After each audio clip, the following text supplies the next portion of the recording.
दो बहुओं वाली सास। सरस्वती के दो बेटे हैं। बड़े बेटे राम की शादी रज्जू से हुई है और छोटे बेटे श्याम के लिए लड़की देखने का सिलसिला जारी है। एक दिन रज्जू की माँ का फोन आता है और उसकी सास फोन उठाती है। हेलो, कौन बोल रहा है? दूसरी तरफ फोन पर रज्जू की माँ लीलावती बोलती है। हेलो समधन जी, मैं लीलावती बोल रही हूँ, रज्जू की माँ। अरे नमस्कार समधन जी, कैसी हो? बहुत दिनों के बाद याद किया आज। यहाँ पर तो सब कुछ ठीक है, बस मेरी तबीयत थोड़ी खराब है। अगर बुरा न मानो तो एक बात बोलूं? अरे कैसी बात कर दी आपने समधन जी, आपकी बात का बुरा क्यों मानना, बोलिए बोलिए। मेरी कुछ दिन से तबीयत ठीक नहीं है और यहाँ पर मेरी देखभाल करने वाला कोई नहीं। क्या आप रज्जू को कुछ दिन के लिए मेरे पास भेज सकती हैं? ठीक है, हम रविवार को रज्जू को छोड़ जाएंगे। इतना कहकर सरस्वती फोन काट देती है और अपनी बहू को आवाज लगाती है। रज्जू, ओ रज्जू, जल्दी यहाँ आना तो। क्या हुआ माँ जी, कुछ चाहिए था क्या? अरे नहीं, कुछ नहीं चाहिए।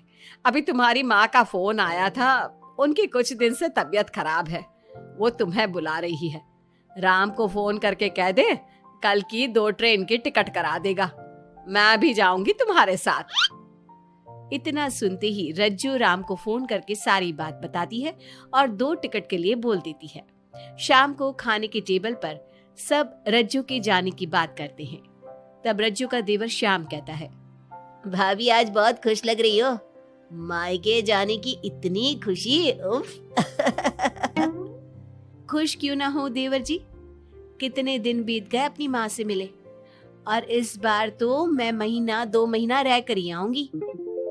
जब आपका मन करे तभी आना। अच्छा एक बात तो बताओ, वहां से क्या लाओगी मेरे लिए? देवर जी कहो तो देवरानी ले आओ। वैसे भी सभी घर वाले चाहते हैं कि आपकी जल्दी से शादी हो जाए। श्याम शर्मा जाता है और चुप हो जाता है। इतने में राम कहता है, रज्जू, तुमने जाने की सारी तैयारी तो कर ली है ना? कपड़े तो रख लिए ना? थोड़े गर्म कपड़े भी रख लेना, वहां ठंड होगी, और जल्दी आने की कोशिश करना। ठीक है, मैं जल्दी आने की कोशिश करूंगी बस। अगली सुबह दोनों जाने की तैयारी करने लगी। राम उन्हें स्टेशन छोड़कर घर वापस आता है। कुछ घंटों बाद रज्जू और सरस्वती गांव पहुंच जाते हैं। रज्जू अपनी माँ को देखकर बहुत खुश होती है। माँ, आप अपना बिल्कुल भी ध्यान नहीं रखती, कितनी कमजोर हो गई हैं आप। अब बेटा क्या ध्यान रखूं, उम्र भी तो हो गई है, ये बीमारियां तो लगी रहेगी। बहन जी आइए आइए बैठिए, मुझे बहुत अच्छा लगा कि आप भी यहाँ आई। अगले दिन सरस्वती अपने घर वापस जाने लगती है तो लीलावती से कहती है, बहन जी ध्यान रखना आप अपना, आपकी तबीयत ठीक हो जाए तो आप भी रज्जू के साथ आ जाना, रज्जू के बिना तो घर सूना सूना लगेगा। अब सरस्वती अपने घर आ गई और घर की सारी जिम्मेदारी भी उस पर आ गई। एक दिन वो कपड़े धोकर छत पर सुखाने जाती है।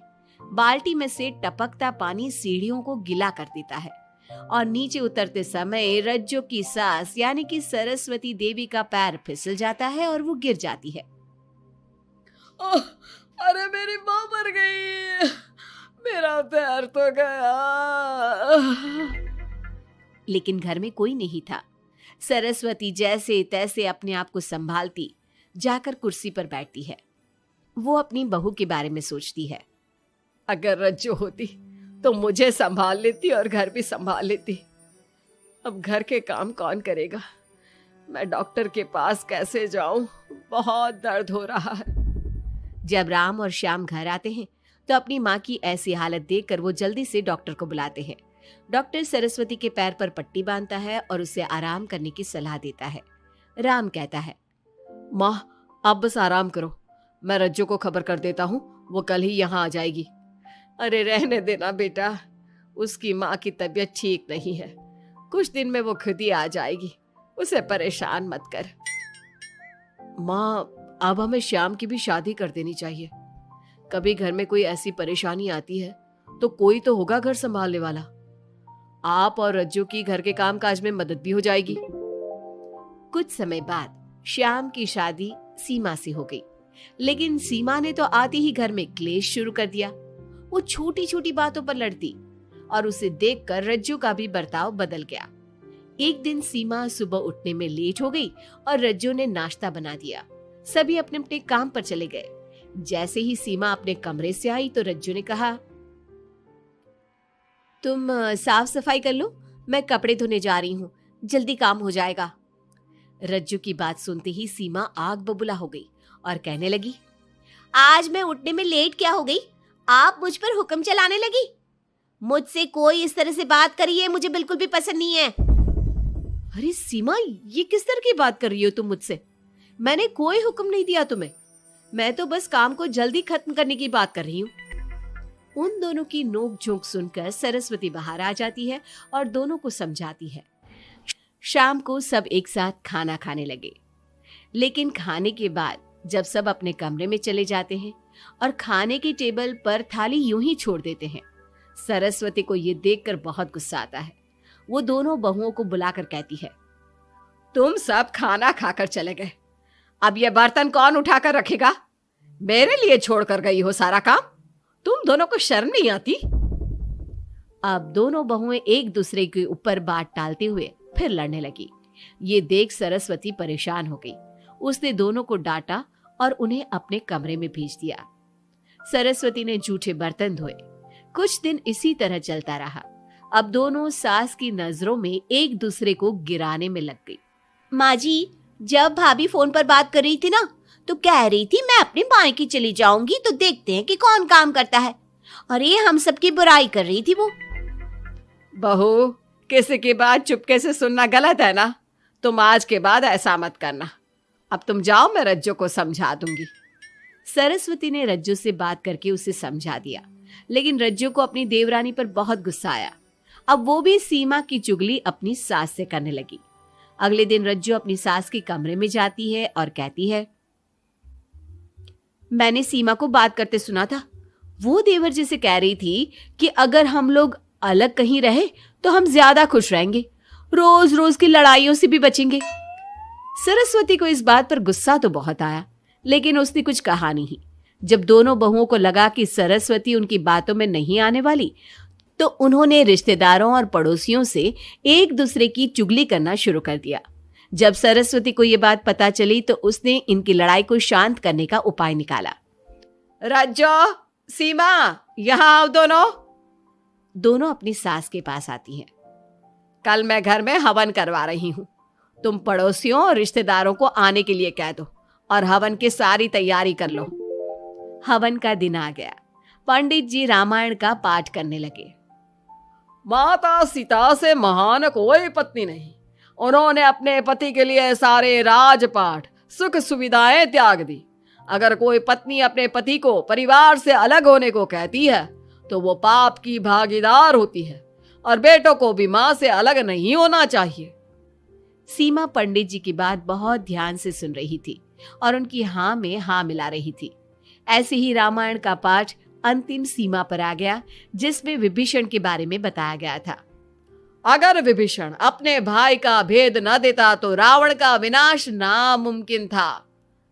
पूजा खत्म होते ही सीमा बोल पड़ी, तभी तो मैं कहती हूँ परिवार में आपसी प्रेम होना बहुत जरूरी है।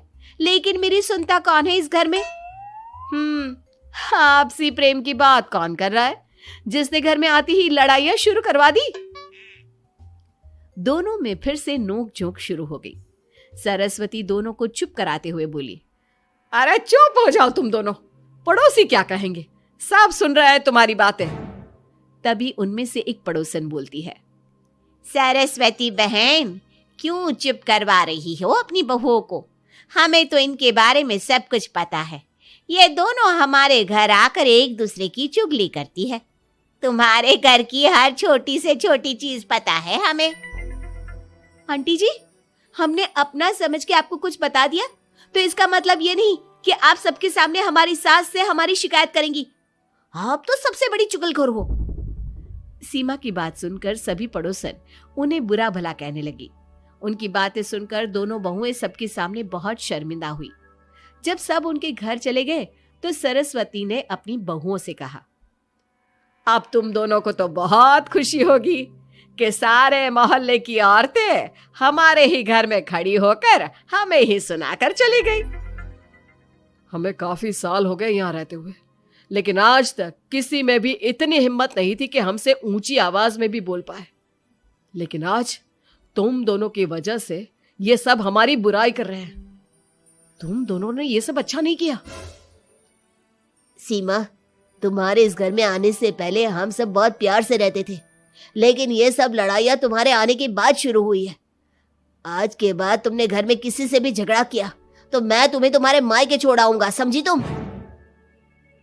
ये बात सुनकर सीमा रोने लगी और सबसे माफी मांगने लगी। पंडित जी भी ये सब देख रहे थे। उन्होंने सबको शांत करवाया। कृपया आप सभी शांत हो जाइए, गुस्से से तो बात और बिगड़ जाएगी। अगर आप दोनों बहुएं मिलकर रहती, घर की बात घर में रखती, तो कोई आपसे कुछ कहने की हिम्मत नहीं करता। आज आपको इस बात का एहसास तो हो ही गया होगा। औरत ही तो होती है जो मकान को घर बनाती है। अब भी कुछ नहीं बिगड़ा, आप दोनों प्यार से रहो। आपके पड़ोसी और रिश्तेदार अपने आप चुप हो जाएंगे। पंडित जी की बात दोनों बहुओं की समझ में आ गई। अब दोनों प्यार से रहने लगी। इसी तरह समय बीत गया। अब पड़ोस की औरतें उनके प्यार की मिसालें देने लगी।